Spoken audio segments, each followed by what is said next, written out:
Okay, good morning. My name is Judy Robinson, and we are very pleased to bring to you the next in the series of HSI information lectures.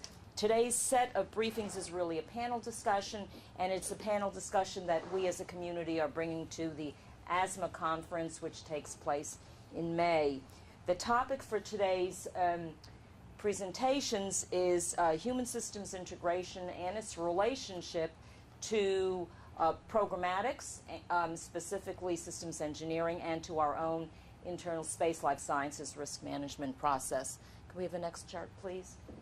Okay, so just to start off to say that we in Space Life Sciences have for the last couple of years been utilizing a human-centered risk management approach to our work, and we have done this to accomplish our objectives in our overall support to human spaceflight from all of our disciplines, and also to prevent and or mitigate risks to the human systems, human health and performance. Our focus has been integration of all of our elements and to implement a common approach across everything that we do, and educating the larger community in terms of what we do in human health and performance and our relationship in the performance of those responsibilities to overall human space flight.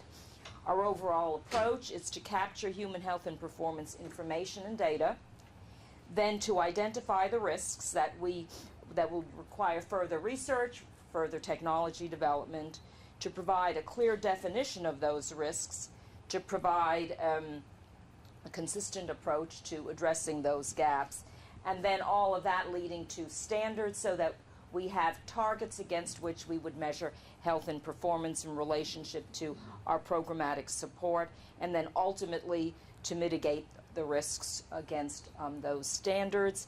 And this process has been foundational and remains foundational in our overall support to human spaceflight across all of our discipline areas. Next chart, please. Okay, so you may have seen this triangle presenting the way we do our work, and I've modified it for purposes of our current discussions. On the bottom is a discussion about human space flight requirements, and you'll see some examples presented today. So I showed one of those, and that is human rating requirements for spacecraft. So given that as a starting point, we start doing an assessment of our human system standards and what are the gaps in knowledge and technology for us to meet our target standards. And we begin that whole process of doing research to fill knowledge gaps, then doing the requisite technology development and countermeasure development. And then all of that has to be tested and validated in the same way that we go through a testing and validation process associated with our support of human spacecraft and surface systems. And ultimately, all of that becomes operational, both the spacecraft in orbit and our participation in that spacecraft on that platform as well as on the ground. And so you see as it proceeds up from research and development announcements going through focus projects, our countermeasure and technology evaluation and validation, our assessment and validation of spacecraft and its systems, ultimately ending up with human system requirements associated with astronaut health care and a habitable spacecraft. So if you go to the next slide. This is just the construct that David Fitz will talk about in a moment, but this shows the circle that leads from one element to the next: requirements development, requirements integration, design, verification, operations, and research, and all of those things are interactive. So next chart, please. And these are the people who will be presenting today: David Fitz, who will come up next, Debbie Burdich, Jennifer Fogarty, and Lauren Levitin. So David. Oop. You will need this.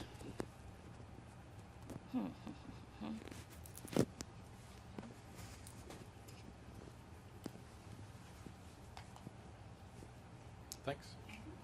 Thanks, Judy. I'm David Fitz. I'm the branch chief of the Habitability and Human Factors branch.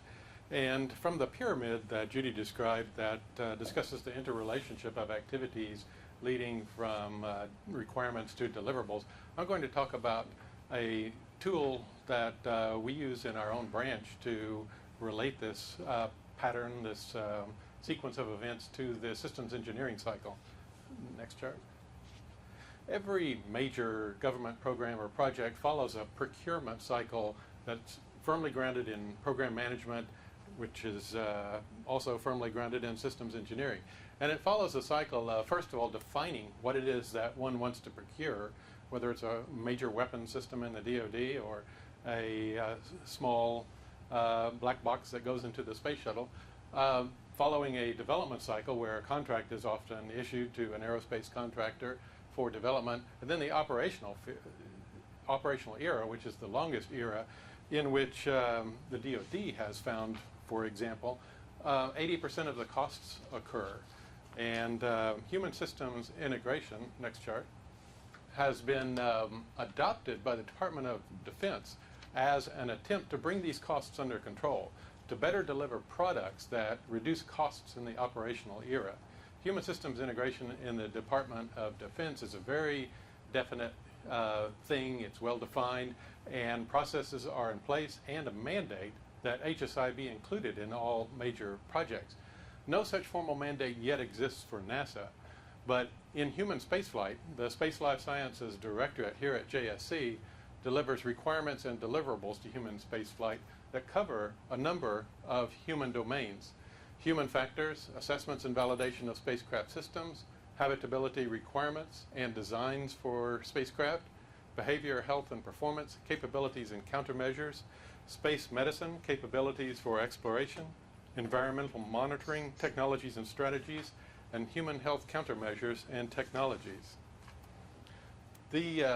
In our branch, we've developed this particular model, which we often refer back to, because we've found from experience that in order to engage with programs that are based in program management and the systems engineering model, we have to have 6 capabilities firmly tied into the program in order to be effective. Now, when I talk about capabilities here, I'm not talking about technical capabilities. That's a given. It's assumed that human factors personnel are well versed in their discipline. It's assumed that space medicine personnel are well engaged in the state of the art. But to engage with the systems engineering process, we have to be able to write good requirements that program managers will adopt. We have to be able to form teams that work with program managers through the entire life cycle of a project to discuss the importance, continue to defend the importance of requirements, discuss the meaning of requirements, and engage with designers. Sometimes we have to roll up our sleeves and participate directly with designers. We have to be there when verification occurs, the final sign-off that requirements are being met. We have to monitor through the operational era to find out how well all of this activity during the development cycle worked. And we have to have a sound research program that takes lessons learned from operations and feeds them back into requirements for the next generation or the next development. So we have to have competency in each of these areas in a systems engineering sense, and we have to have program manager buy-in that, indeed, human systems integration domains can participate in program managers' projects. Mapping the capabilities, these 6 capabilities, to a systems engineering phase, during project formulation, is when requirements begin to be defined and written, and it's when requirements integration teams form. It's where we begin to roll up our sleeves and participate in conceptual design. During the development cycle, the requirements integration teams are engaged throughout to ensure that by the time we get to verification at the end, verification will indeed be met. And again, there's the opportunity to participate in design. Operations speaks for itself. And finally, the research capability assesses the success of HSI's participation in the systems engineering cycle, identifies gaps in knowledge, and through research closes those gaps with knowledge to better write requirements for the future. This series of presentations is going to take each one of these bullets and talk about them in more detail. Debbie Burdich is going to talk about requirements integration teams, and verification. I'll be back to talk a bit more about design. Jennifer Fogarty is going to talk about operations, and Lauren Leviton will talk about research. Judy Robinson will be back to close and talk more about Space Life Sciences' risk-based management approach to integrating across disciplines. Thanks. Debbie?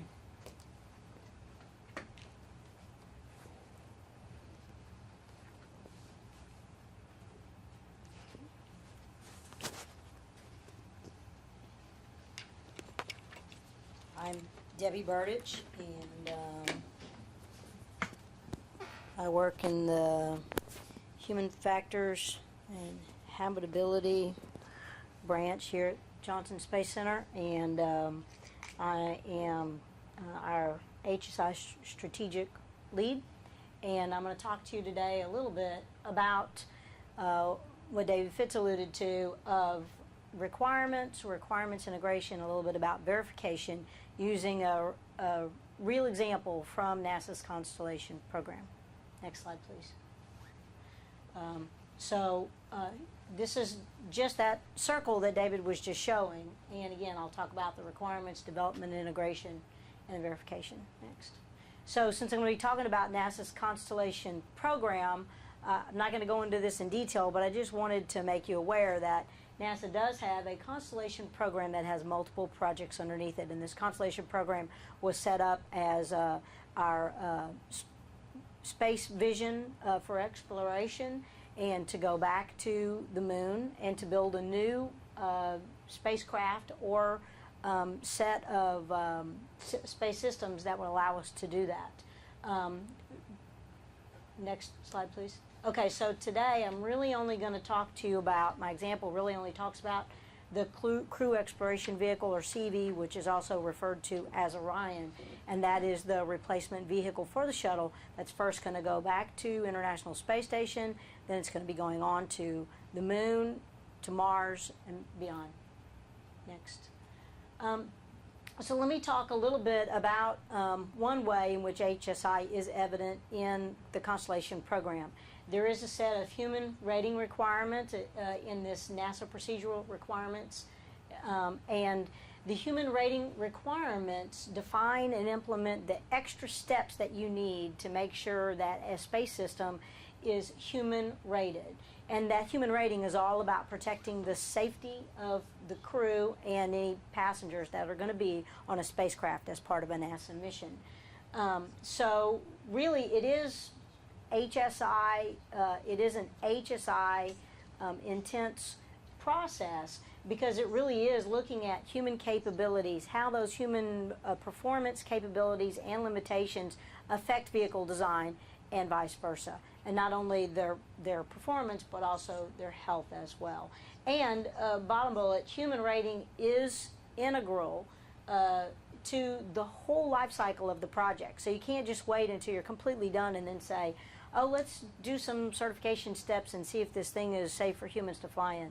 No, you have to start from the very beginning and build that rigor into the design from the start. Next. The interesting thing, though, is that these human rating requirements are not levied directly on the projects.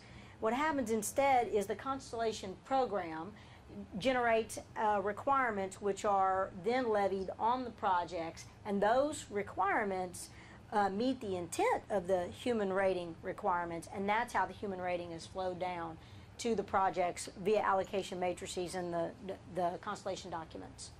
Next slide. So really, when you look at these NASA standards, there's this set of human rating requirements that we talked about. That's the authority, gives the program the authority to levy onto the projects. It also gives the Health Medical Technical Authority the authority to levy onto the projects to go do this human rating that I was speaking of earlier. So the human rating is sort of a benchmark of the capabilities that you need. It's that process guidance. It's pretty high level, although it does direct the Constellation program to do things like evaluate crew workload, do human-in-the-loop tests, perform error analysis, do usability studies, and it tells the Constellation program that they have to prove that, or the projects have to prove that they've done this. It's really looking at making sure that a catastrophic event is protecting the crew, protecting the mission. Then you also have our NASA standards, with which Judy Robinson spoke of. And in this particular case, I talk about a NASA Standard 3001, which is our body of knowledge of what we know to date that influences our requirements that are levied on a program or project.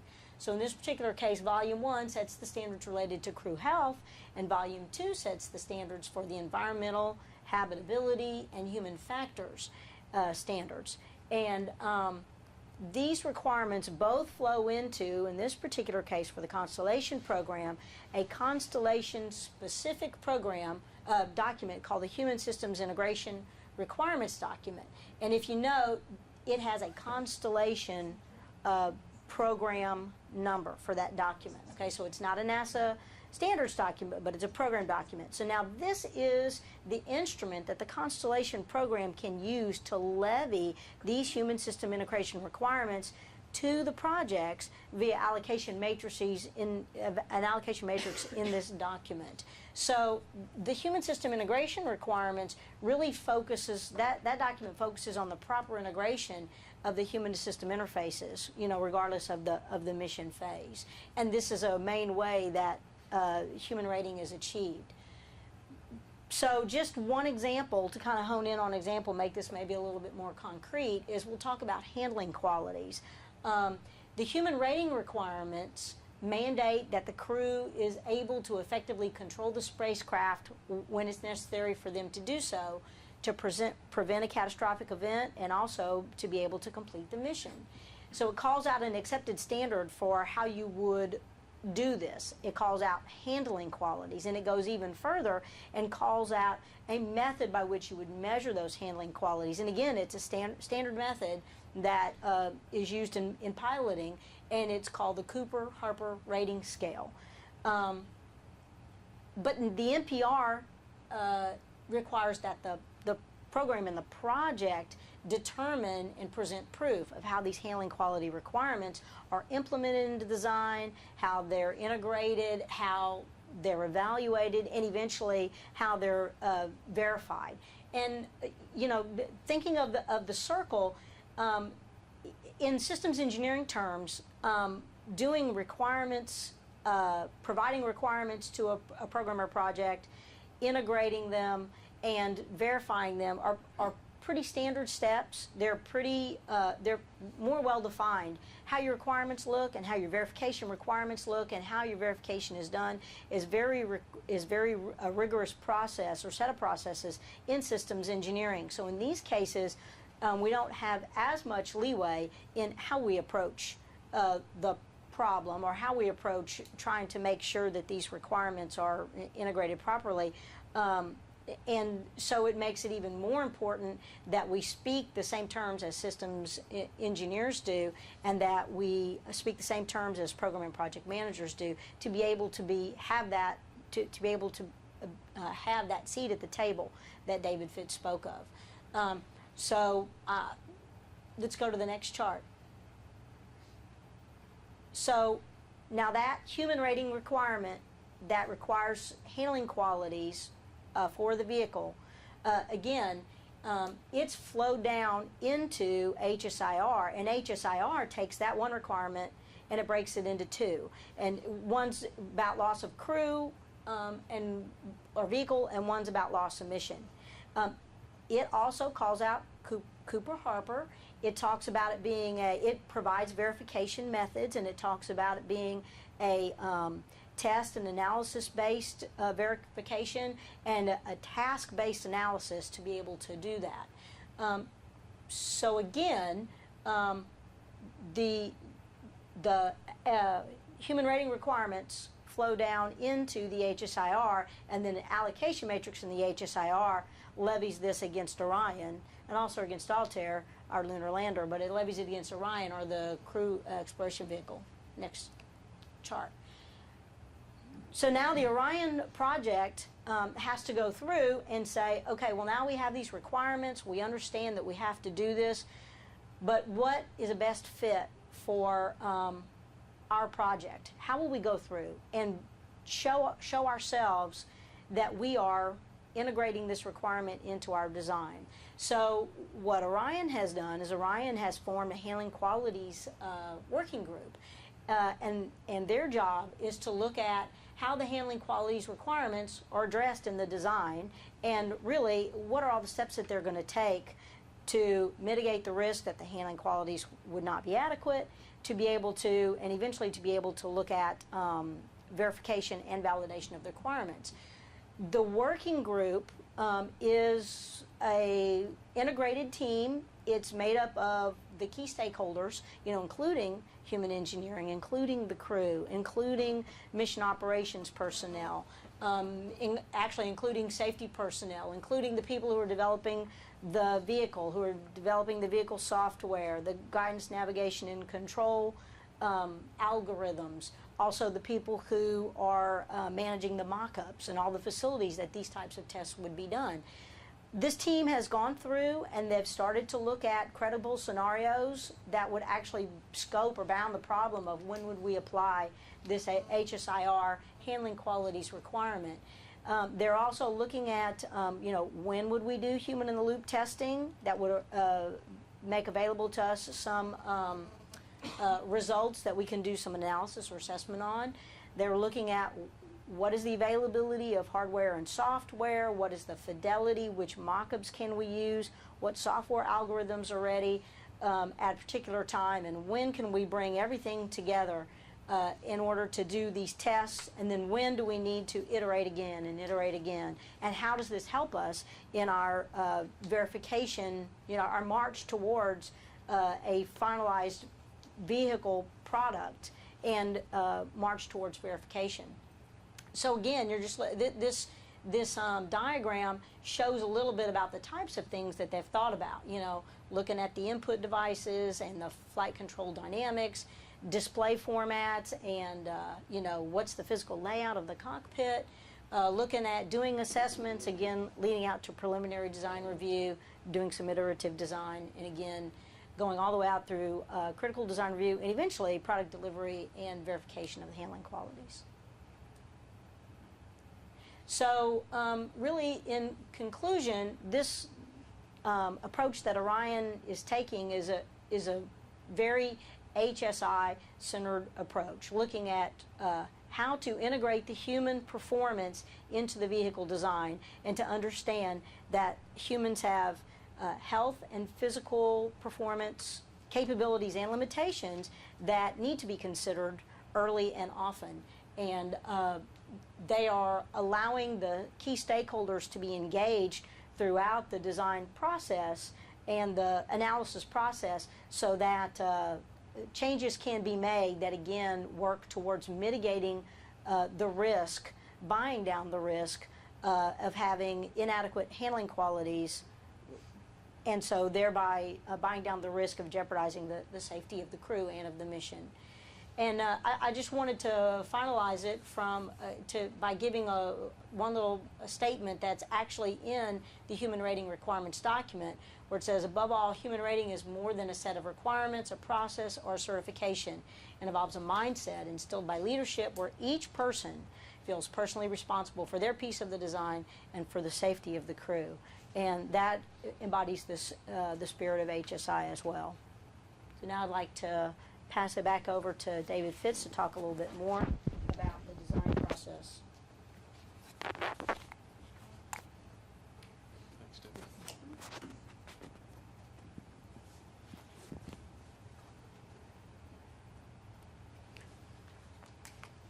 I'm an architect by training and by some experience in past life, and there's a part of me that would like for the systems engineering process to be more focused on design and to ensure that HSI participants are always there to roll up their sleeves and to begin participating directly in design. But the process and the system doesn't always work that way. The systems engineering process doesn't work that way, the program management process doesn't work that way, and the federal acquisition requirements don't work that way. We must use requirements as our major tool to tell the developer what it is we want, to buy. But not every design issue can be exposed when you're developing requirements in the very beginning. One of the major hurdles to participating in design in the development phase is at this point, a major contract is usually already awarded. And once a contract is awarded, it's very difficult to participate, the procuring organization, to participate directly in the design process, because in effect you're changing requirements real time, and every one of those changes costs additional money. So what it's important to do is for the procuring organization to understand what it is they want in the project formulation phase before a major acquisition contract is awarded. And here is the opportunity for the procuring organization to roll up sleeves, have human systems integration participate in the design process, and I feel, and the military feels, this is why they made HSI mandatory, that it's essential. It's a cost savings measure, because by doing conceptual design and user evaluations early on, you can define objectively through human factors, habitability, and behavioral health and performance tools what performance level you want from the product that you want delivered. You have user and product interaction at an early design phase so that you can clearly tell the developer what it is you want to procure. And in doing that, in being clear at that point, it's a cost savings tool. Human-centered design, as defined by ISO standards, is an approach that grounds product design and development in information about the capabilities and limitations of the product's users. So, of course, that the product can be designed to support those users in support of mission goals. Now, by users, I'm not just talking about the flight crew. Ideally, we're talking about the sustaining engineers of this product, the ground maintenance personnel who have to refurbish the product, and ground controllers, flight controllers, and NASA's speak. But human-centered design, it seeks opportunities during this definition phase to mitigate the challenges of living and working in space for crew members, certainly, in order to enhance human productivity and well-being. In other words, to take the human plus system as a performance objective, as an item that we want to enhance the performance of, and to always consider the two together, so that one comes out of a project formulation phase with a very clear vision of what one wants to build. And usually, when you end up with such a clear vision, you're not changing requirements in the development phase unless there are serious technical challenges that are exposed. And you can proceed accordingly. You're also more likely to assure or ensure that your operations are going to be supported and that your cost of operations may well be reduced. Next. Some human-centered design tools that need to come to play in this early project formulation. Operations concepts. Have a clear vision of how you want this thing to perform, how you want the user and this item to interact with each other. Operational scenarios. Again, another tool. Task analysis, a more detailed tool. All for having that clear vision of how you want these things to interact. Functional allocation. What functions do you want to allocate to the system, to the human, and what functions you want to allocate to the machine or the system. Functional allocation between manual and automation. How much do you want the human to do and know that he's doing? How much do you want automation to be built into the system? Often now in our devices, you push a button and it's not just doing one thing, it's performing some kind of auto sequence that is not often apparent to the user. How much do you want the human always to have to pilot, if you will, the objective, the performance? How much do you allocate to autonomy? It's going to be increasingly important as we move away from being able to have ground controllers constantly monitor the system. User population assessment and characterization, to have a clear idea what that user population is up front before we enter into a contract is, again, a cost savings measure.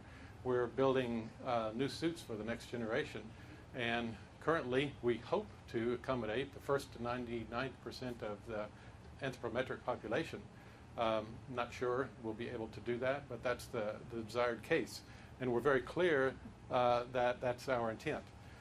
Training constraints, allocation, and bounding. All too often, those of us interacting with project managers here, well, we don't have time to go back. It's going to cost money to go back and change a bad user interface. We'll just train our way out of it. But what's the cost when you have to do that 200 different times for 200 different systems? When we get to systems that are as complex as International Space Station, crews interacting with an extremely disparate array of devices, and there's just a limit to how much one can train one's way out of it. To enter into a contract with metrics on how much training is required, I feel is an important future objective. Same with workload. Once we clearly define through functional allocation how much we want the user to do, We want to have a clear set of workload constraints and monitor these things just like we do budgets for mass and budgets for volume. For this presentation, the habitability design, in order to test these tools, we need to have concepts developed, prototype these concepts, then perform evaluations. First of all, visualized evaluations, and then true human-in-the-loop tests of early prototypes. And through doing this, better define what it is that we want from this procurement. To help infuse human-centered design into human spaceflight, Spaceflight Sciences developed the Habitability Design Center, whose mission statement is to create and lead innovative, collaborative, human-centered design for living and working on Earth and in space. The HDC has collaborated with project managers and the engineering directorate on projects in International Space Station, Orion, the Crew Exploration Vehicle, Lunar Lander, Altair, Lunar Surface Systems, and others. And our experience is that when we have a project manager who clearly understands the need to define a project early on, who clearly has an appreciation for design, they appreciate inclusion of human systems integration personnel up front in order to better define this total human system performance. And we're not just talking about design and prototyping here. The Habitability Design Center is not just a model shop. The human evaluation, the tests and human evaluation, that's the important data that comes out of what the HDC does, because it's that infuses the knowledge, the go-forward knowledge of what it is we want from a procurement. Just a few examples of things the HDC participated on. This is one of the earliest projects. It seems that tables on Earth have been studied enough over the past 2,000 or 3,000 years, but when designing a table for space, there are unique constraints. We had to look at a restraint system. We looked at various systems, and the crew came back and said, well, you know, actually a very simple one is going to be the most effective for us. This table also integrates a vacuum system so that when people are eating at the table, crumbs have a place to go and are not just floating free in the environment. And we were always conscious that the wardroom table, perhaps the most important function, is for the crew to meet together as a team, because we've had a lot of feedback from International Space Station crews that meals are the only time that they have a chance to all get together and talk about the day. We worked on the early temporary sleep station, and the model that was created and has flown is serving to develop requirements for the permanent sleep stations. I think most people know that we're expanding the crew population from 3 to 6. So 3 new crew stations are going to be flown soon and put in place on station, because it's very important for crews to have some place to go that is their own. The capabilities of the Habitability Design Center and the HDC, we populated it with people from, in particular, the Rhode Island School of Design, people with non-traditional engineering backgrounds, art backgrounds, architecture backgrounds, thoroughly infused in industrial engineering design as well. First, they're able to graphically prototype things, and we've had people be sold on HDC's capability sometimes after the first meeting, where people are brainstorming, okay, what is it that we want a project to do? And the HDC guys are sitting there sketching what they're hearing and are able to hold up a drawing at the earliest possible meetings. And people have been very enthused about this capability. Physical prototyping, when we get further along and want to perform human-in-the-loop evaluations. This, for example, is one of the earliest studies to help size how big the crew exploration vehicle should be. But we're not, as I said, just a model shop. It's important to do human-in-the-loop evaluations of the prototypes to ensure that we have the knowledge that feeds into further design. So finally, HSI participation in design helps improve lifecycle costs of deliverables, because we come out with clear objectives of what it is that we want built. And hopefully we have performance metrics that we can put on the contract of what the total human plus system performance should be. It ensures that mission goals and objectives are met, because during the operational era we're more likely to come out with a piece of hardware that is designed to support the operations, the operational concept and scenarios in the first place. And it helps program managers succeed in delivering products that support operations. And I'll pass the microphone on to Jennifer Fogarty to talk a bit more about operations.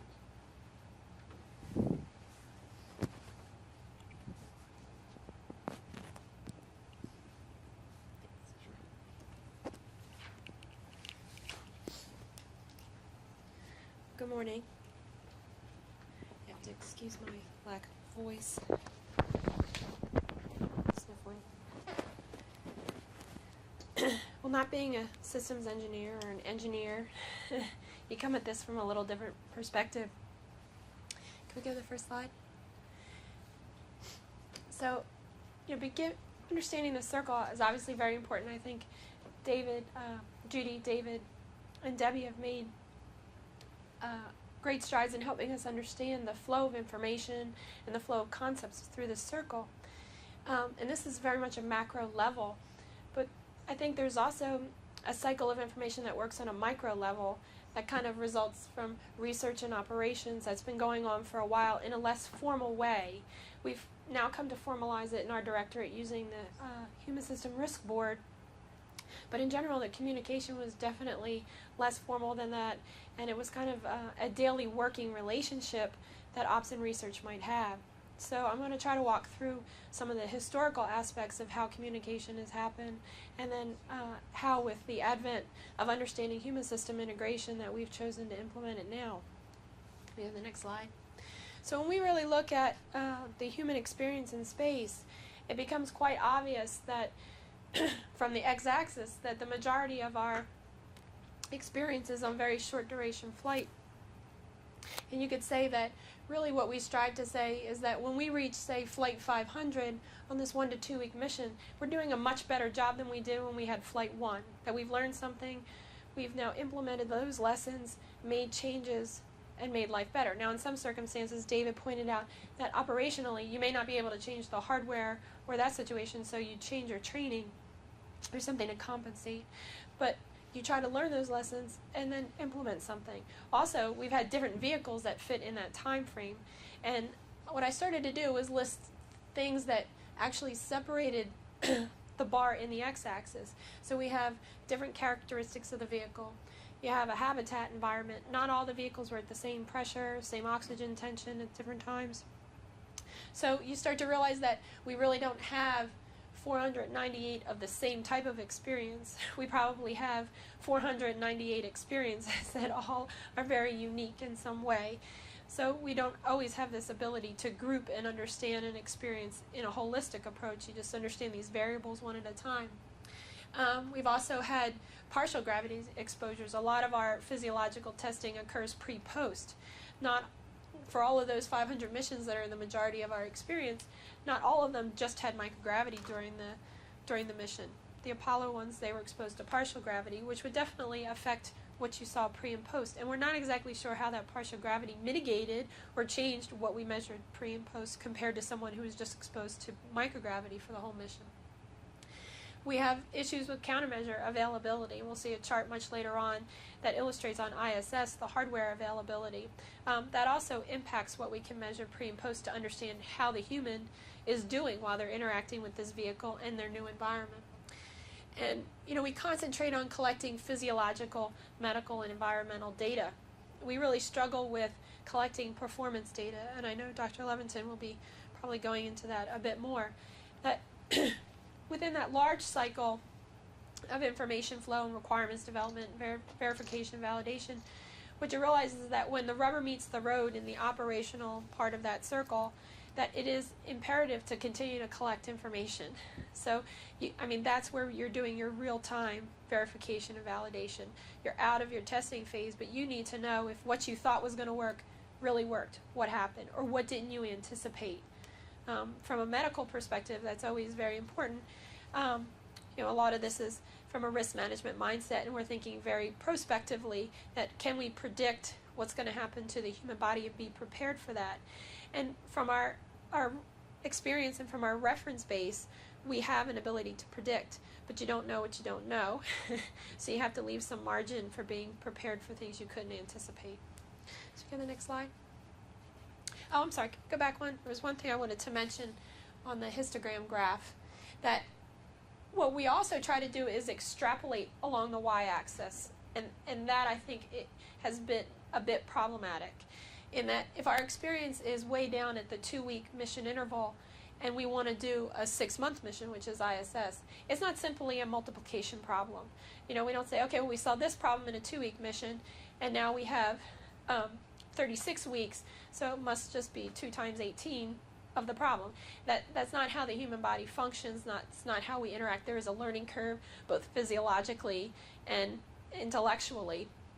So we're also trying to understand the correct compensatory mechanisms we need to target for any kind of countermeasure or mitigation process that we want to do for long duration missions. So now we have access to long duration missions with ISS, and we want to do double that length or triple that length to go to Mars. And again, it's not simply multiplication. We really have to understand the mechanism, the fundamental mechanism of what's going on in order to prepare for this time element across these missions.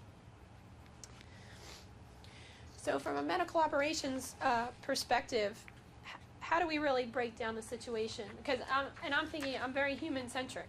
I'm not vehicle-centric. I actually go on the premise that the vehicle is this thing that's not going to hurt the human. That'll be my first assumption. So now I put the human in that situation. I have to think about how can the human fail on its own. So we have things like selection and retention standards, which from a medical perspective say, what is your predisposition for disease, your family history,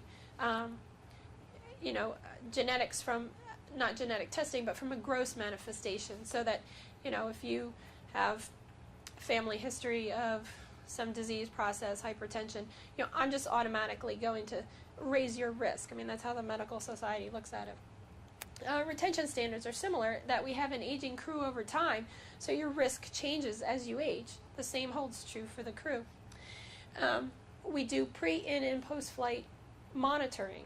That's to understand their immediate situation prior to leaving, and then we have some capability on orbit to understand what their medical situation is, and then we test them post-flight to see what if any change has occurred, and this also allows us to set up a reconditioning program so we can hopefully bring them back to baseline, because the golden rule is to first do no harm.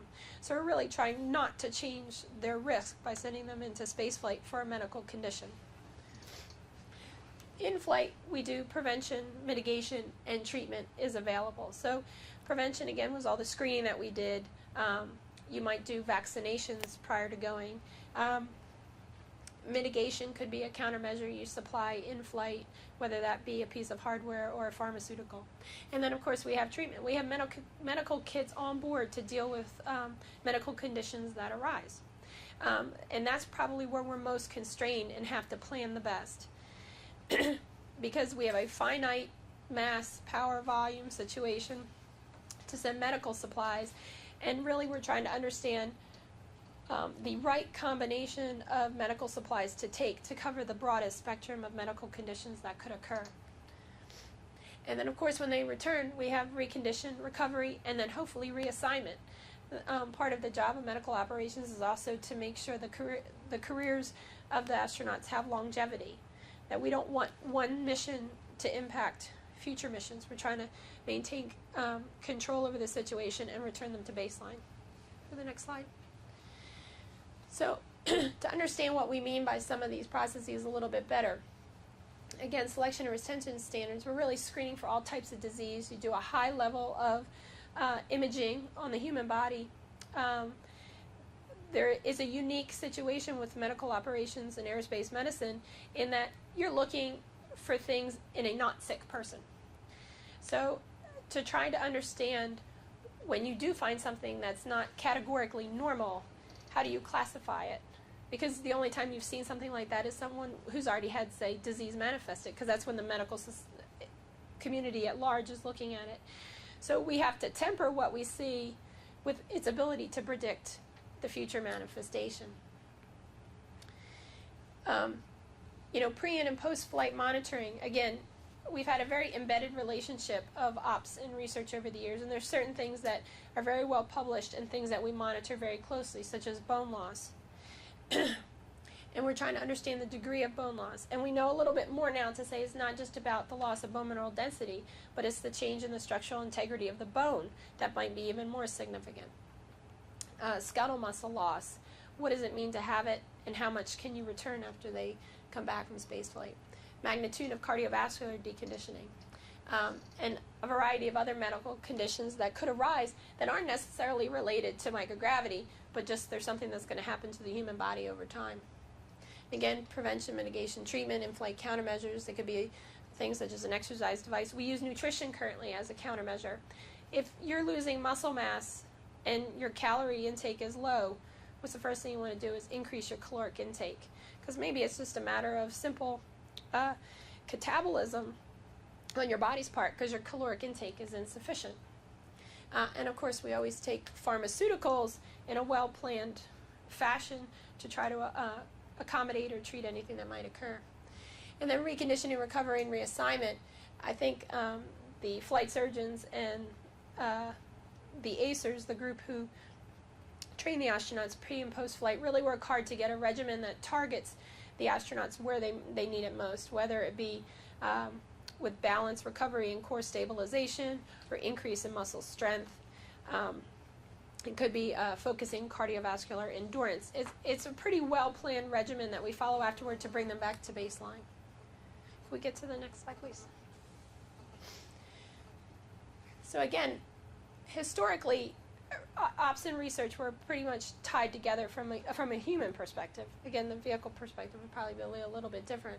You know, early on we started a health stabilization program to quarantine the crew prior to flight, to document any issues they might be having so that we weren't flying sick crew members, and in that same period of time not exposing them to new disease. And I think a lot of samples were taken in terms of trying to understand exactly what was going on with the human body prior to flight, and then watching that over time to see if it actually manifested in an illness. There was video monitoring. Biosensors were available where we measured O2 and CO2 consumption, looked at temperature. We had other vital statistics. And we also looked at metabolic expenditure during EVA to understand, was the workload they were doing during an EVA, was their body responding similar to what it did on Earth at a similar workload? What they found that, based on trying to understand the workload they were accomplishing, is that it took more effort for them to do the same workload. And we categorize that as deconditioning. So we're trying to understand, why does it seem in a partial gravity field or in microgravity that it seems to take more effort physiologically to accomplish the same workload? It's an interesting phenomenon. Can we go to the next slide? So for Skylab, we got a little bit more sophisticated and actually dedicated missions to understanding what happens to the human body in spaceflight. What was really phenomenal about Skylab is they downlinked data within 12 to 24 hours after doing the experiment. So this was probably the first time you were getting on-orbit experimental information on the ground to understand what was going on. There were real-time biomedical research meetings between ground and flight, and they had an in-flight medical unit to take care of medical conditions on board. So in the shuttle program, again, we get even more sophisticated. It was a very well-planned exercise to do the extended duration orbiter medical project, which is a joint operations research exercise. And they looked at cardiovascular, neuroscience, musculoskeletal, radiation, nutrition, and exercise in a methodical way to understand pre, in, and post-flight changes during longer shuttle missions. I think it was 14 days or longer during EDOMP. So we've really kind of strategized over the years to document and observe what's going on with the human body in spaceflight and what have the decrements been. And I think we've tried to understand over the courses of the time that those missions have occurred, how does it relate? So if you had a 10-day mission, does a 14-day mission, was it simply of the 4 days that you were up there longer, did we see a commensurate decrement, in those 4 days? So is it a linear negative curve, whatever system you're measuring? And kind of the issue we've run into over time is that we'll have a lot of pre-post points, and we draw a straight line to connect those two dots.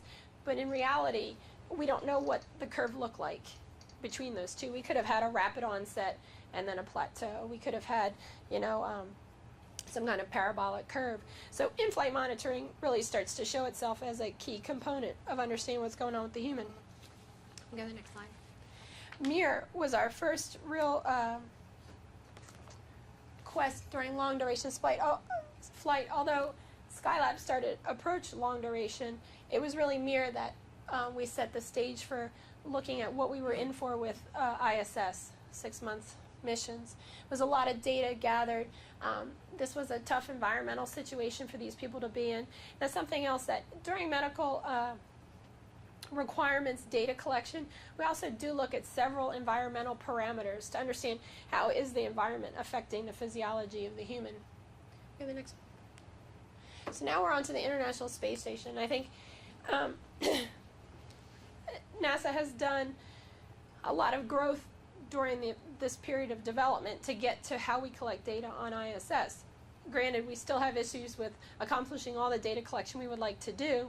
If we can go to the next slide, I'm going to show you just like a potpourri of medical requirements data that we collect that can range from physiological, medical, environmental. And these are ones that I have access to regularly, but we're looking at changes in bone mineral density. We're looking at the recovery of that BMD. We're looking at cardiovascular changes, whether it be orthostatic intolerance or your aerobic capacity. We look at neurovestibular changes in terms of your ability to maintain balance pre and post flight. And then I always think it's key, we look at a post-flight functional test, which is looking at compound exercises such as push-ups and leg press, where you're trying to look at groups of muscles working together, and also you're having to stabilize your body in different ways. And we always measure a decrement, but we also measure at this point an R+30, so 30 days after they return, to see how quickly do they recover back to baseline. And in most instances, we see recovery. Do we fully understand how all the individual parts get us back to recovery? No, we understand that there are compensatory mechanisms where we're not exactly equal to where we were post-flight, but functionally you appear to return to baseline. Now, can we stay on that slide for a second? Also, when we try to analyze this data, we can look at it for an individual. So that's what the docs are using this for. They're very concerned about their crew member. Their crew member, what did they look like pre-flight? What did they look like throughout flight? And where are they post-flight and during their recovery? From a division perspective, we probably look at it more from a population point of view. What's going on with our population? There's a lot of inter-individual variability, but in general, is everyone returning to where they were? If we sent people up with a lower threshold, meaning they were already close to the standard or the requirement, did they drop below, or did they stay above, but they had less margin? Like they made it for a 6-month mission, but had they been pushed to 8? It's more about understanding, did they have a reserve built in? And physiologically, that's sometimes hard to know because systems change. The delta could be very variable, meaning that if you go up and you have a lot to lose, you could lose it very rapidly and come down to baseline. Whereas someone who is always working at the margins, because when you go into space, your body's adjusting down, it's essentially detraining, you didn't have a lot to lose, so you didn't lose it. So it's a little bit of a conundrum to understand what kind of deficit we're really driving. Can we go to the next one? So on the background of all of that physiological data, we have them working out on exercise hardware. They're allotted 2 hours a day, 6 days a week to do their exercise regimens. And what this graph always depicts is how often the hardware was fully available, with red being the hardware was not available at all, yellow it was hardware available with some restrictions, and green it was fully available. Now the top line being CVIS, which is a cycle ergometer, you can see about 80% of the time it is available up to full capacity. We've had several episodes where there was some type of failure occurring, which meant that you could not use the device to its fullest. Did that mean that an individual crew member was impacted? Not necessarily. It depended on what their need was versus what the machine could provide. So anytime we go back to the group data, we try to understand how did the hardware availability maybe affect their outcomes, because really it was the post-flight measurement that was telling us whether the hardware met their capability or not. IRED, which has changed a bit over time, interim resistive exercise device. Started out as iRed, was replaced with a different technology from Schwinn, so it was then called SHRED. And currently on orbit is a device called ARED, which is still in the operational checkout phase, which is a much more sophisticated device. I'm going to get to that in a second. And then for the treadmill, pretty much the life of the treadmill has been spent below the capability we would have liked for it. But it is available. People are running on it. And we try to understand, when we set TVIS up, what was it about it that caused the problems that it was not available 99% of the time? Because now we're in development of what's called T2, the second treadmill, and we wanted to make sure that those lessons learned were passed on to the engineers and the bioengineers that were developing the second treadmill. For iRed, which went to SHRED, which is now ARED, in a different type of loading device, there was a large learning curve. And right now, it's not that the device is considered very functional. There's been a lot of positive feedback from the crew on how it operates, but we still have a data issue.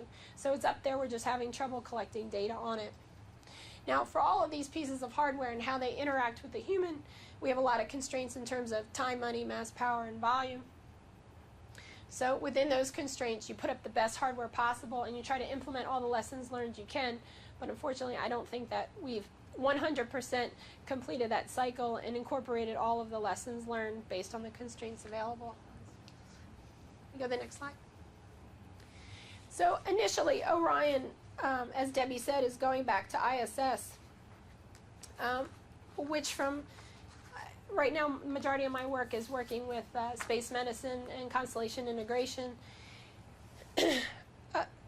There's very little concern that we don't know how to do this and do it well. So it's a short transit time.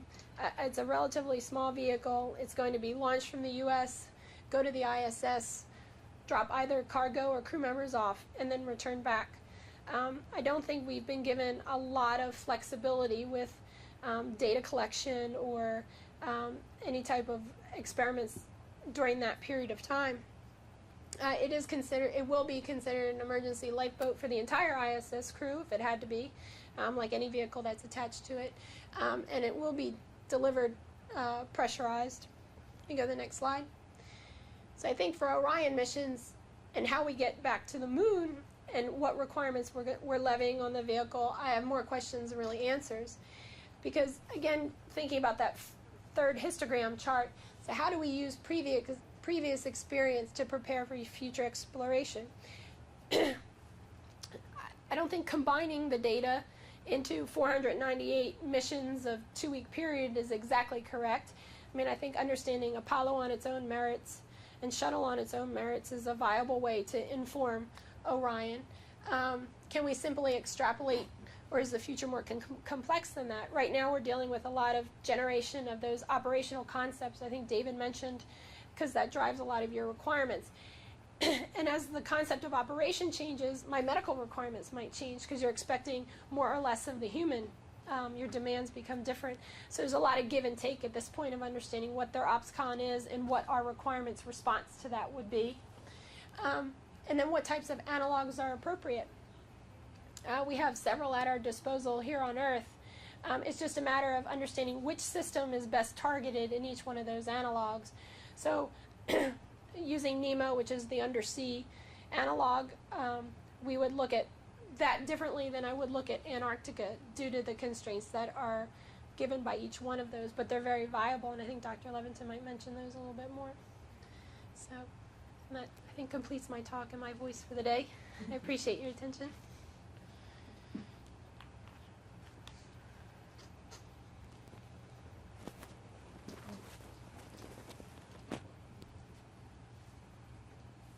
Want to say while we're having a changeover of microphones here that for those of you that are watching this broadcast live, I don't know if the broadcast will continue to go out after this hour is up, but we're right at the 1 hour mark. We are going to continue to broadcast, to have our set of presentations here, and the presentations will be provided in full on our HSI SharePoint site, and some of the flyers that are around the buildings have that SharePoint site on them, and if you would like to know where the SharePoint site is so that you can see a copy, please feel free to look at the email from your announcement and send me an email. I'm Debbie Burdich. Thanks. Sorry. Thank you, Debbie. All right, so thank you very much. Lauren Levitin, I'm the manager of the Behavioral Health and Performance Element, which is in the Human Research Program, and I reside in the Space Medicine Division, so we're very well integrated from the beginning. Next chart. So I'm going to talk about, in the circle, where we're all connected and integrated, I'm going to talk about research. How can we do better? Well, what is better? Better from my perspective is that we're going to, whatever we're making our investments focused on in the research program, that they have customers, they have stakeholders, that we deliver the product, the protocol, whatever it is, that are really wanted, used, and relevant for operations, be it mission operations, medical operations, or even for constellation design requirements. And that's what we mean in the research program by better. So I like to start off with this cartoon because we are, ops sees the world very differently than research sees the world. To ops, researchers are, walking around like out there. They're not even connected to what they're doing. And of course, in the research world, we think that the ops people are so focused and so, intent on what they're doing, they forget all about, there's a pull from research. So we call that the push and this the pull. Next chart, please. I'm going to tell you in this presentation, I'm going to walk you through the evidence, because that's how we do the research. We base it on evidence, ground-based, flight-based. We understand what the real problems and risks are for exploration missions based on that evidence. The evidence then ends up in gaps of knowledge, gaps of countermeasures, technologies, and those are what the research program, the different elements, mine being behavioral health and performance, are supposed to direct their focus. So it's a very applied program now. It's not a basic program, it's an applied program. So we have a lot of evidence from space flight, or some evidence, I shouldn't say a lot. What we have in the sleep area, here you can see the sleeping station. People look tired, they're very in space flight. This is shuttle, it's cramped, it's crowded, the environment is tough to sleep in, it's noisy. It's not you're constrained in how you sleep. You have to wrap yourself into these cocoons. Some people have good strategies, some people don't know what they're doing. A lot of it depends upon, if you get there, how your commander sees sleep for the mission. But we have from the evidence, this is early evidence, and if you look at this, there's very few long duration space flight data at that point. But we knew that astronauts are they're getting reduced sleep during space flight, and that's different from their terrestrial sleep habits. Is it significant? Self-report says one thing. I'll talk about that a little bit later. But this is early evidence showed us that there was reduced sleep. We knew from programmatic review that we did that the slam shifting on the ISS was very drastic, particularly for sleep-wake schedules, and it was really causing a lot more in terms of the sleep loss issues. We have a long-duration study now that's looking at sleep during spaceflight throughout a whole increment, and so we're able to get now data for the first time about the sleep loss during spaceflight. Next chart. So we know from the ground-based work that's been done, very compelling research. Could you hit that again, please? Compelling research that says that sleep deprivation, sleep loss, leads to incredibly impaired performance. That's consistent. Numerous studies have found that, and that and this is something that we all need to really be better educated about. But 4 to 5 days of serious sleep loss, 6 hours or less of sleep loss, can end up with can end up with performance, or end up with what would be equivalent to a 0.1% blood alcohol level. That's legally intoxication for DWI. So some of us, when we drive around after not sleeping well for 4 to 5 days, we only get our 5 hours of sleep, maybe 6 one night. I mean, we are driving around legally intoxicated. When you drive on 45, that's not a good situation. Next chart. So during spaceflight, we know when we were trying to first look at this, that individuals would say that they were sleeping okay, that they reported, they may be tired, but they were getting sleep long. They were getting appropriate amounts of sleep. But you can't rely on self-report. It doesn't work. It's not giving you the most accurate data, because when you look at self-report, which this chart is doing, here's 8 hours time in bed, 6 hours, 4 hours. They're saying that they're over days of sleep restriction, they're saying that their fatigue level is, doesn't really change that much. does change a little bit with the number of hours in bed. But when you go to the objective performance measure, when you really look at performance objectively, that you can see the number of lapses increases significantly. So what people report is really not at all what's happening. Next slide. Hit it, okay. So there's a wide range, not just in terms of performance, but we also know from, this has been proven in the literature, it's very popular in the press too, that there are long-term serious, very significant health consequences in relation to sleep deprivation. Sleep loss can result in hypertension, diabetes, obesity, heart attack, stroke, and of course several of the behavioral psychiatric disorders. Insomnia is a frequent characteristic of depression. Next chart. So recently, I put this up here because what we had in the world about 3-4 years ago was a little bit of a brick wall, maybe a little bit of a difference in perspective from what the researcher versus the ops people were thinking. We wanted to continue the sleep actigraph study on space flight and on STS missions. It was coming to a close and it was up for discussion.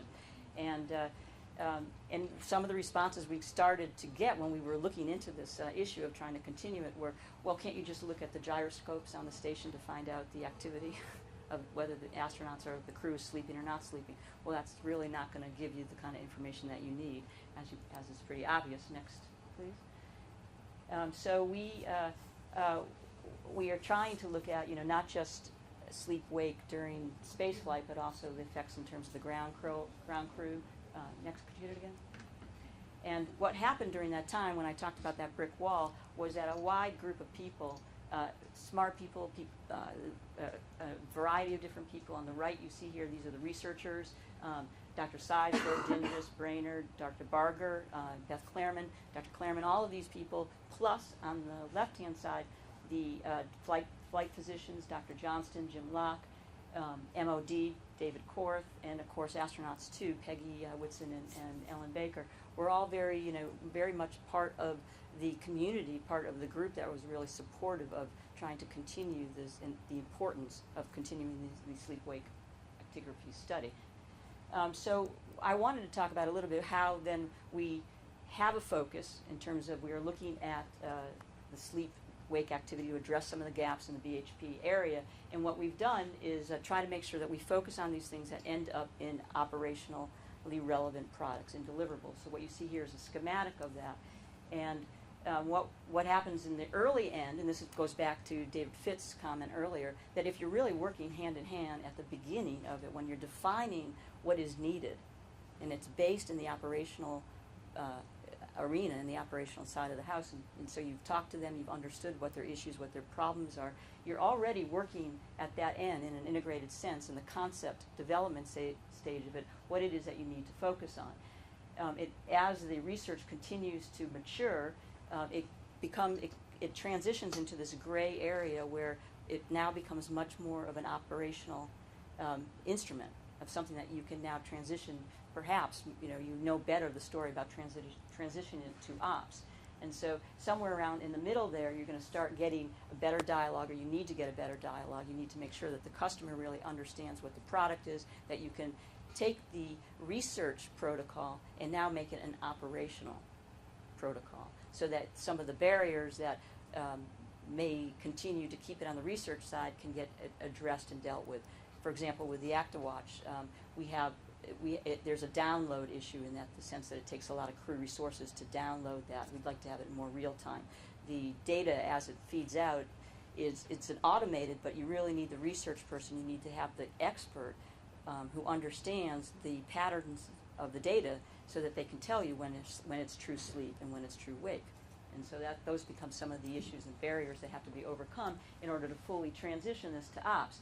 But what I've tried to show here is that if you're working this right,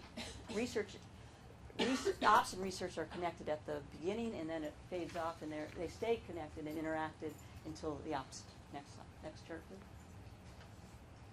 So I wanted to walk you through a couple of examples. And this tells you, again, this is from the evidence. We had our community who told us about what the evidence was for sleep loss and sleep deprivation and performance for spaceflight. Next, hit it again, please.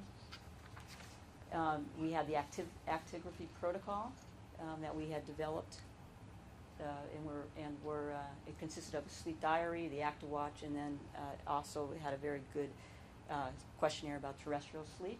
Next. We implemented it in terms of the shuttle and ISS. It was put together to address those specific gaps. Does sleep loss continue? How's performance affected? Very critical information. Are there individual variabilities? We know that there are, but how do you determine that in terms of this kind of a protocol? And then what are the best tools to monitor and assess fatigue, sleep loss, and other spaceflight factors that affect sleep during spaceflight? And all of that leads to countermeasure development that informs our gaps, and that results in updating the evidence, and then do we need a next generation of ActiWatch? Next chart. Next. Hit it again. This again is to walk you through another example. This is with the performance measures. This is another gap in the behavioral health and performance area. It's a gap because of our discussions with the operations community. But what are the best tools to monitor and assess decrements due to fatigue, sleep loss, and other spaceflight factors? Hit it again, please. What we did here, this is early on, we worked with the researcher, Dr. Dinges, in developing a very brief, accurate, sensitive performance test that measured lapses of attention and also reaction time. And so this is a device that was intensively validated early on with using our analogs, in this particular case with NEMO, and working with our physicians, and was also validated with shift workers. Next. As I mentioned, it was validated with the NEMOs. With the NEMO mission, several of the missions, we use this tool. Here it appears as a very small box, but we looked at the feasibility. We used DEMO to really understand if this was a feasible way to get at performance. We knew it had to be a brief test, and we knew it had to be acceptable to the astronauts, and it had to provide them with information about their performance. And so we used it in a way. Can we develop something that would be acceptable, that will help us develop normative behavior in terms of performance, and then something that was very sensitive to fatigue, because that was the other issue, that we needed an instrument that would be able to pick up the fatigue effects.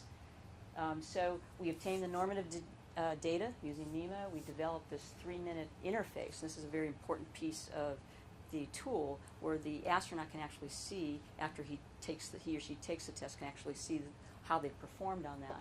And then we are now evaluating that to determine the norms and comparing the data from analogs to spaceflight. That's the next step. Could you hit it again?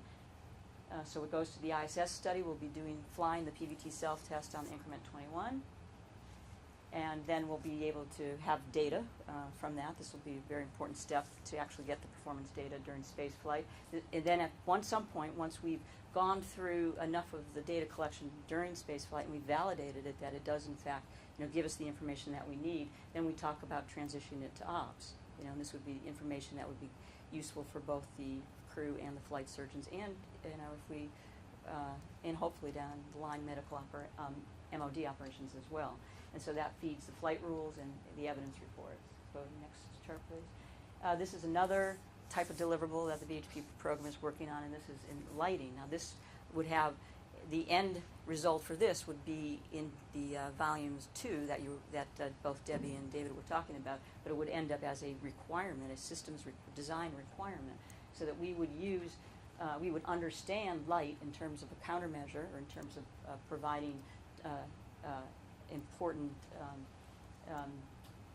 importance for circadian entrainment, for phase shifting, for alertness, and even for fatigue, and able to use lighting in a way that would enhance those functions. And so we would want to understand the characteristics of light so that we can influence the design aspects of the vehicles or the habitats.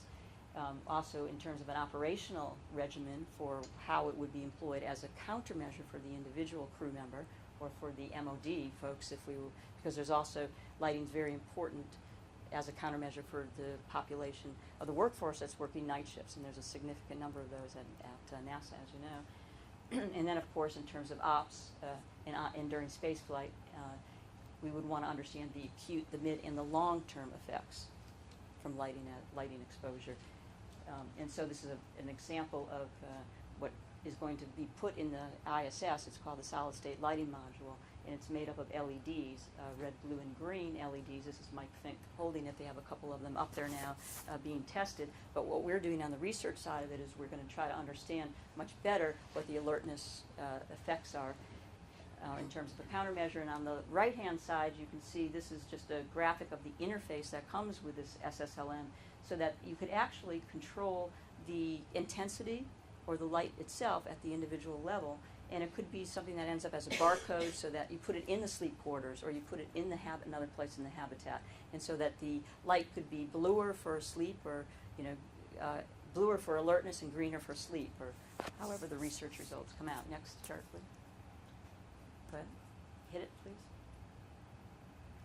This is another deliverable that we're working on, and this is with sleep aids and medications.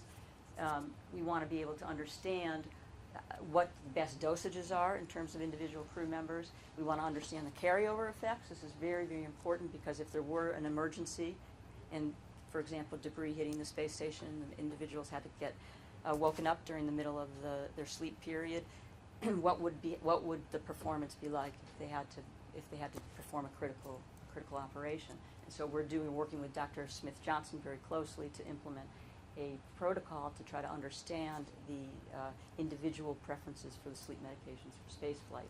And we want to transition this data and protocol for best practices. And this is just a schematic file. We're using the crew quarters. We have a pilot test with flight surgeons. That's going on right now, and then we'll implement it fully with the astronauts. Did you hit it again? And we want to take this protocol, and we want to be able to apply it not just to the astronauts during the missions, but also to those individuals who are traveling overseas for training or for other work-related events, of course to the crew themselves, whether it be space station or the CEV. Next chart. Again, this is a schematic that I showed you earlier, but what I wanted to do is tell you how I've used it now for trying to map our deliverables and where we are in this process of transitioning from research to ops.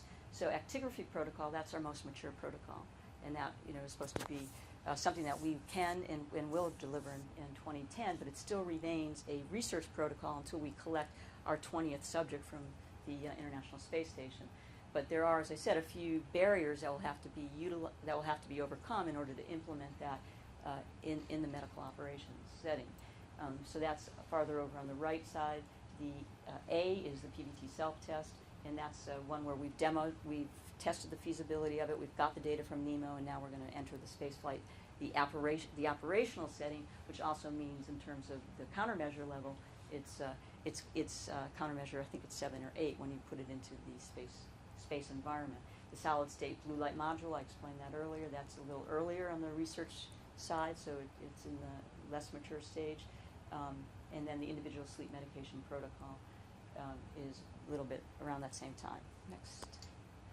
So this was the transition to medical operations steps, not practices steps, I've been told. But anyway, this was just to let you know that somewhere around 4 and 5 is where we really need to be writing a plan about how we're going to implement it. And 5 is analysis of the resources, the crew time, resources, power, etc., to actually implement the deliverable.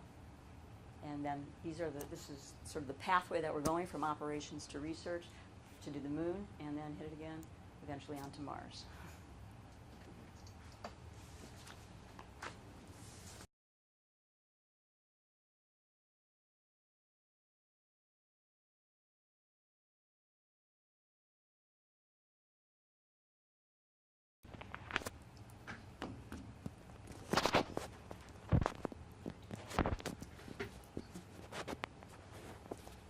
Well, I'm back now to sort of wrap all of this up and give you sort of a summary of where we are to date in our directorate with HSI. You've heard 2 ways of HSI implementation.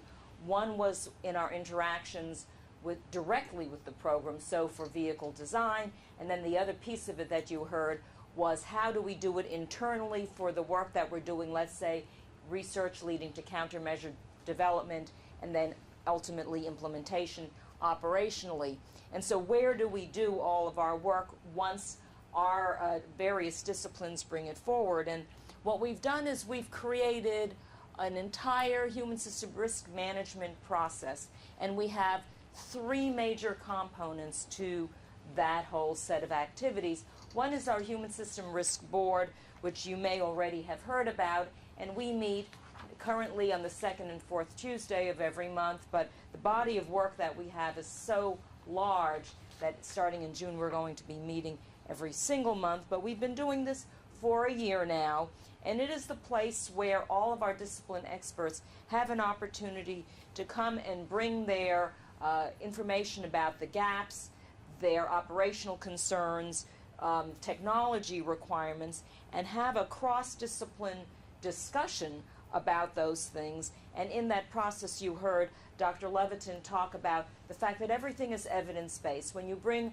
forward a risk for discussion, you really have a compelling need to say, what are the evidence, what are the data that you are putting on the table that shows that, yea, verily, this is a risk that we have to deal with. And it helps us to then define the gaps and define what additional research is required and define what technologies must be developed.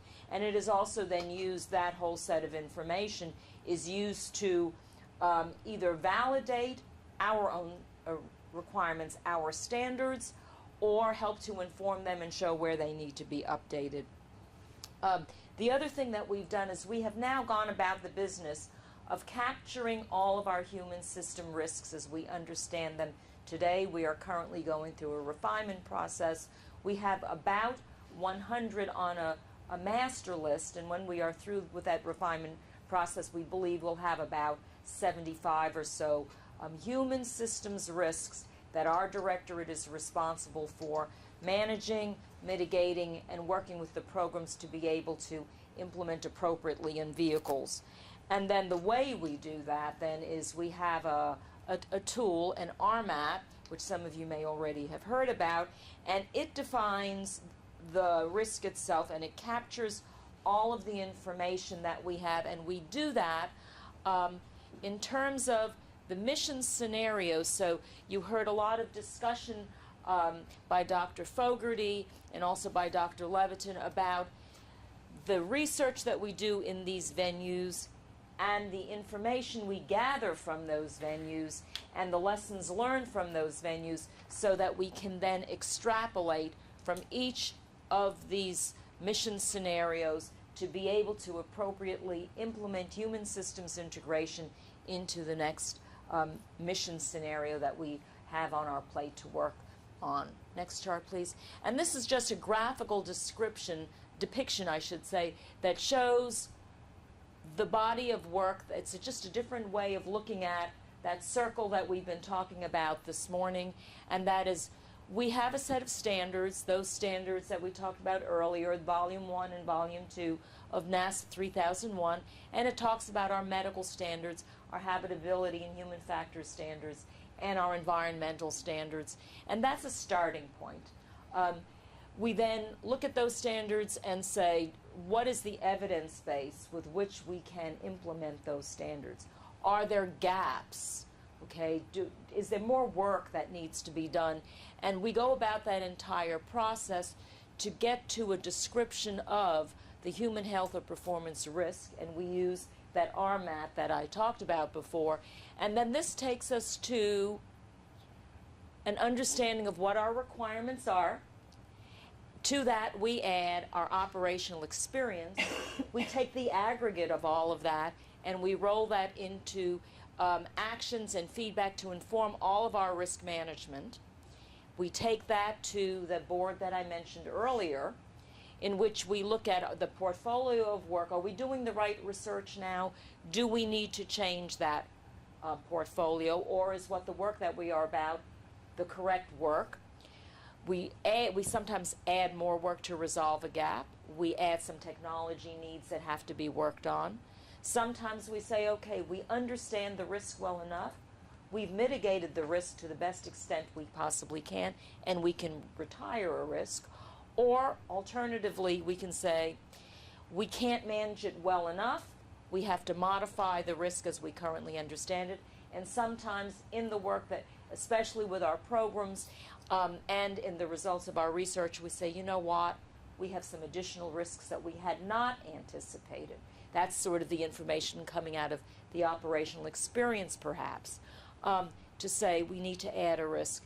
And then when we've gone through all of that and we have met our objectives, we can in fact then transition our research and our technology efforts into operations. And Dr.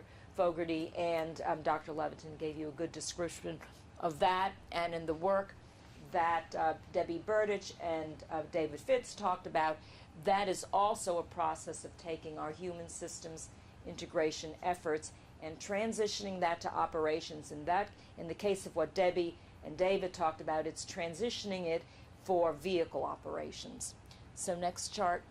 And then the last thing I want to finish up with is to say that for us to appropriately and in a comprehensive way interact with the programs, we really need to understand our human health and performance risks in context, not in isolation, but rather in context. And have come to understand, and I think let's just go to the next chart because it's a graphical description. We understand our risks, the human systems health and performance risks, as emanating from some parent risks. And those parent risks can come from precipitating vehicle configurations, it can come from space flight incidences, it can come from just normal ops, but we've categorized it as three parent risks, and that is the human exposure to a hyper or hypogravity environment. It can emanate from, our risks can emanate from remote deployment in space, and then thirdly from a hazardous closed environment, living in a spacecraft or a habitat on another planetary surface. So those three parent risks then can be looked as those kinds of things that would impact human health and performance, and we've taken that and devolved that into the various things some of which you heard about today, namely there are physiological changes in human adaptation as a result of some of those, there are medical events, there are behavior and performance impacts, and then what we did not talk about today, but equally important to the things that we did talk about today, that is, there are considerations having to do with what we call space weather or the radiation environment, environmental factors within the spacecraft, namely radiation exposure within the spacecraft, toxicological circumstances and events, microbiological circumstances and events, and looking at air, water, and surface as being impacted because we are living in a remote, closed environment in a spacecraft. And then finally, you heard a lot of discussion earlier this morning about habitability, human factors, and crew station integration, which are things in which we might have to deal with risks for which we need to do research and technology development.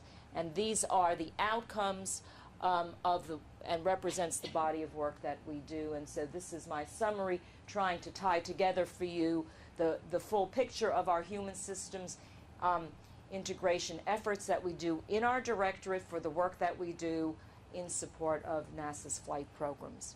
So that concludes our discussion for this morning.